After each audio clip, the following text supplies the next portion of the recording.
ఏడాది మొత్తంలో ధనత్రయోదశి తర్వాత మనకు తెలిసిందే Dhanatrayodashi Diwali one day before gold sales ఉంటాయి అండ్ అక్షయ తృతీయ ఈ రెండు కూడా పసిడి పండుగలు. మరి ఈ ఏడాది అసలుకి ధనత్రయోదశి ఎప్పుడు ప్రారంభమవుతుంది, ఎప్పటి నుంచి గోల్డ్ సేల్స్ స్టార్ట్ అయితే, సో దాని గురించి తెలుసుకుందాం. ఎందుకంటే ప్రతి ఒక్కరు గోల్డ్ కొనలేని వాళ్ళు సిల్వర్, సో వాటి గురించి కూడా ఒకసారి మనం తెలుసుకునే ప్రయత్నం చేద్దాం. సో ప్రతి ఏడాది ధనత్రయోదశికి కావచ్చు, అక్షయ తృతీయకు కావచ్చు, ఈ గోల్డ్ సేల్స్ బాగా ఉంటాయి. సో ఈ ఏడాది అసలు ధనత్రయోదశి ఎప్పుడు చేసుకోవాలని ఒక కన్ఫ్యూజన్లో ఉన్నారు. అసలు ఎప్పుడు వస్తుంది త్రయోదశి ముహూర్తం? త్రయోదశి మనకి కరెక్ట్గా 30వ తారీఖు. సో 30వ తారీఖున ధనత్రయోదశి అనేది ఉంటుంది. ఆ డే అంతా ఉంటుంది. ఎందుకంటే మన మార్నింగ్ తిథులు ఏముంటాయో దాన్నే మనం ఫాలో అవుతాం కాబట్టి 30వ తారీఖే త్రయోదశి అనేది మనం చేసుకోవడం జరుగుతుంది. సో ధనత్రయోదశి యాజ్ యూజువల్లీ మనం లక్ష్మీదేవిని పూజ చేసుకుంటాం. ఆ రోజు లక్ష్మికి ఇష్టమైంది మనం డబ్బు అనుకుంటాం, బంగారం అనుకుంటాం, వెండి అనుకుంటాం, ఏదైనా అమ్మవారి పూజలు పెట్టడానికి చాలామంది ఇష్టపడతారు. దాని దృష్ట్యా దివాళీ అంటే లక్ష్మీ ప్రీతిపాతం కాబట్టి సో ఎక్కువ మంది ఈ వెండి బంగారాలు కొనడానికి ఎక్కువ మంది ఇష్టపడతారు.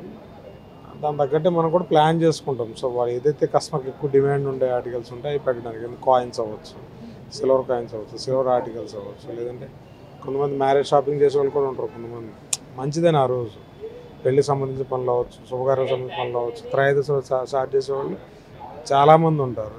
సో అందులో త్రయోదశి అనేది చాలా ప్రాముఖ్యమైనది. సో ఆ రోజు సంబంధించి మనం అన్ని రకాల ఏర్పాట్లు చేస్తాం. బంగారంలో కూడా అలా కావచ్చు, డైమండ్లో కావచ్చు, సిల్వర్లో కావచ్చు, చాలా ఆఫర్లు ఉంటాయి ఆ రోజు. సో కస్టమర్కి ఎటువంటి అసౌకర్యం కలగకుండా అన్ని ఏర్పాట్లు అయితే చేయడం జరుగుతుంది ఆ రోజు. సో ఇక్కడ కూడా ఈసారి త్రయోదశి అనేది కూడా ఒక కన్ఫ్యూజన్ ఉంది కస్టమర్లో. అంటే కొంతమంది 29th వస్తుంది కాబట్టి 29th ఈవినింగ్ నుంచి 30th వరకు కొనాలని, లేదంటే 30th ఆఫ్టర్నూన్ లోపే కంప్లీట్ చేయాలని. సో ఇట్లాంటివి ఎన్నో నెంబర్ ఆఫ్ క్వశ్చన్స్ కనిపిస్తున్నాయి. అసలు త్రయోదశి ఎగ్జాక్ట్గా ఎప్పుడు పర్చేసెస్ అనేవి బెటర్ అండి? జనరల్గా మన తెలుగు వాళ్ళు అందరం కూడా ఏం చేస్తామంటే తగులు మిగులు అనే కాన్సెప్ట్ ఉంటుంది. కానీ మోస్ట్లీ ఏ పండుగ అయినా మనం మార్నింగ్ ఎర్లీ అవర్స్లో ఏదైతే ఉంటుందో ఇది దాన్నే తీసుకుంటారు. అమావాస్య అయినా అవ్వచ్చు, గంట ఉన్నాయి, రోజు ఉన్నాయి, పూట ఉన్నాయి. అమావాస్య మార్నింగ్ ఏ రోజైతే ఉంటాయో అదే తీసుకుంటారు. సో ముందు రోజు వచ్చింది కదా అని ముందు రోజు చేయడానికి కాదు, జనరల్గా మనకు ఈరోజు తెల్లారితే ఏది ఉందో అదే చూస్తాం. సో అలా చూసుకుంటే 30వ తారీఖు ఉదయం మనం లేచడానికి మనకు ఉండేది అది. సో అదే రోజు చేయడానికి చాలామందికి ప్రిఫర్ చేస్తారు. కొంతమంది ఏంటంటే సైంటిఫిక్ కావచ్చు, లేదా కొంచెం వాళ్ళ ఎడ్యుకేటెడ్లో అది కాదు ఇది కాదు పర్లేదు ఏం కాదని వాళ్ళు కూడా చాలామంది ఉన్నారు. సో ఏదైనా మంచి పనే కాబట్టి మనం వాళ్ళని కాదు కూడా అనలేం కదా. సో వాళ్ళని డబ్బులు అయితే పాడు చేయట్లేదు. సో బంగారం మీద ఇన్వెస్ట్ చేయాలనుకుంటున్నారు. సో వెల్కమ్ చేయడమే, అంతమించి మనం వాళ్ళని తరికించి ఇది కరెక్ట్ ఇది రాంగ్ ఇది రైట్ చేయడానికి ఏమి లేదు. అలాగే మనకున్న శాస్త్రాల ప్రకారం ఉదయం ఏదైతే తిథి ఉంటుందో దాన్నే మనం క్యాలిక్యులేషన్ తీసుకుంటే మనం 30వ తారీఖు అనేది అక్షయ తృతీయ అనేది ప్రాముఖ్యం. అక్షయ తృతీయ వచ్చినా, ధనత్రయోదశి వచ్చినా గోల్డ్ షాప్స్ అన్నీ కిక్కిరిసిపోతాయి. అందుకని కస్టమర్స్ బిఫోరే వచ్చి ప్రీ బుకింగ్ చేసుకోవడం, లేదంటే ఏదైనా నగ కావాలి అనుకుంటే ముందే వచ్చి వాళ్ళు ఆర్డర్ ఇచ్చి అదే నగ ఆ రోజు తీసుకొని వెళ్ళడం, ఇట్లాంటివన్నీ చేస్తున్నారు. మరి ఈ ఏడాది ధనత్రయోదశికి ఎట్లా ఉన్నాయండి ప్రీ బుకింగ్స్? ఇది ఏంటంటే మనం ఎవరికి చెప్పేది కాదండి. ఎందుకంటే ఎవరు ఓన్ డెసిషన్స్ వాళ్ళే.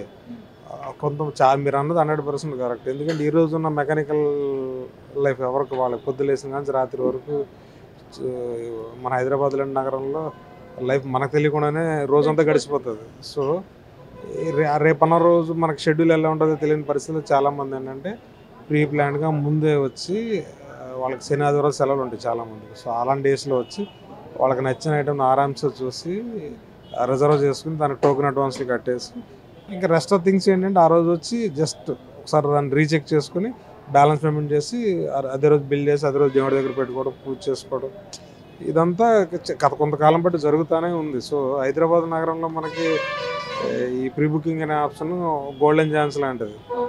ఎందుకంటే మనం మార్నింగ్ లేసిన కానీ ఈవినింగ్ వరకు డే షెడ్యూల్ మనకే తెలియదు. అది హౌస్ వైఫ్ అవ్వచ్చు, వర్కింగ్ ఉమెన్ అవ్వచ్చు, వర్కింగ్ మెన్ అవ్వచ్చు.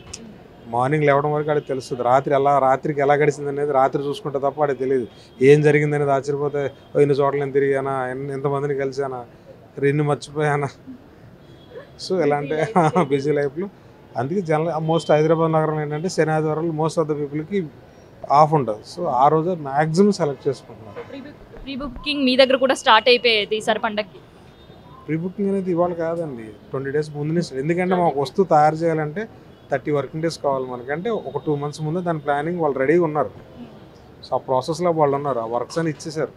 జస్ట్ ఇవాళ రేపు వస్తే ఐటమ్ జస్ట్ రీచెక్ చేసుకుని బ్యాలెన్స్ పేమెంట్ చేసి బ్యాలెన్స్ పెండింగ్ పెట్టుకుని ఆ రోజు మార్నింగ్ వచ్చి పట్టుకెళ్ళిపోతారు. సో ఇదనమాట ధనత్రయోదశి అసలు ఎప్పుడు ఎట్లా చేసుకోవాలి అనుకునే వాళ్ళకందరికీ ఒక క్లారిటీ ఇస్తుంది. ఏంటంటే 30 రోజు ఉదయం త్రయోదశి వస్తుంది కాబట్టి ఆ రోజు సాయంత్రం వరకు త్రయోదశి ఉంటుంది.